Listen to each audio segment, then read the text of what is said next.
নমস্কার। রাধেকৃষ্ণ রাধেকৃষ্ণ রাধেকৃষ্ণ। আজকে আমি শ্রীমদ্ ভগবদ্গীতার প্রথম অধ্যায়ের কিছু অনুবাদ পাঠ করব। হাই, আমরা কি গুরুতর পাপ করিতে যাইতেছি, কারণ আমরা রাজ্যসুখে লোভে নিজের আত্মীয় স্বজনদের মারিতে উদ্যত হইয়াছি। আমি নিজেকে বাঁচাবার কোনো চেষ্টা করিব না, অস্ত্র ধরিব না।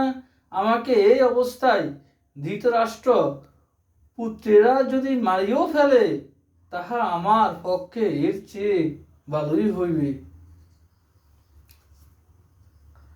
আমি স্বজনপদে উদ্যোগী হইয়া যে কুকর্ম করিয়াছি, ধৈর্যধনাদি আমাকে বধ করিলে সেই পাপের প্রায়শ্চিত্ত হয় আমার কল্যাণে হইবে।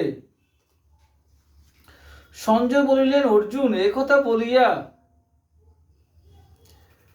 যুদ্ধে ধনুক বাণ ফেলিয়া দিয়া দুঃখে আকুল হইয়া রথের উপর বসিয়া পড়িলেন।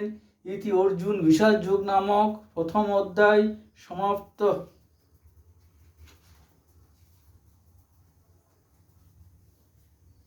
গীতা মাহাত্ম্য পাঠ করছি।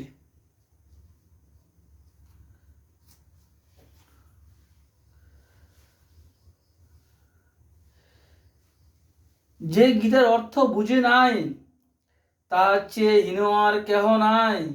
গীতায় যে গানের কথা বলা হয় নাই, তাহা আসুর গান, দৈব গান নয়।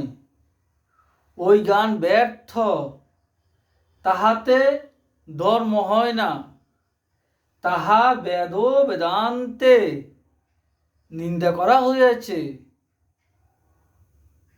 সুতরাং গীতা শাস্ত্র ধর্মভাবে পূর্ণ।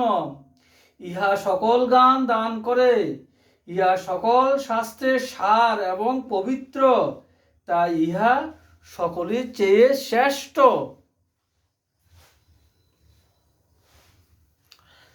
রাধেকৃষ্ণ রাধেকৃষ্ণ রাধেকৃষ্ণ।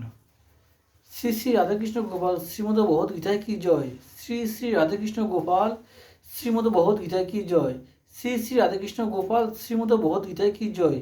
আমার এই গীতা পাঠ ভালো লাগলে আপনারা লাইক কমেন্ট শেয়ার করবেন। আমি দলুরা, খয়েরপুর, ওল্ড আগরতলা, আগরতলা, ত্রিপুরা, ইন্ডিয়া থেকে বলছি। রাধেকৃষ্ণ রাধেকৃষ্ণ রাধেকৃষ্ণ।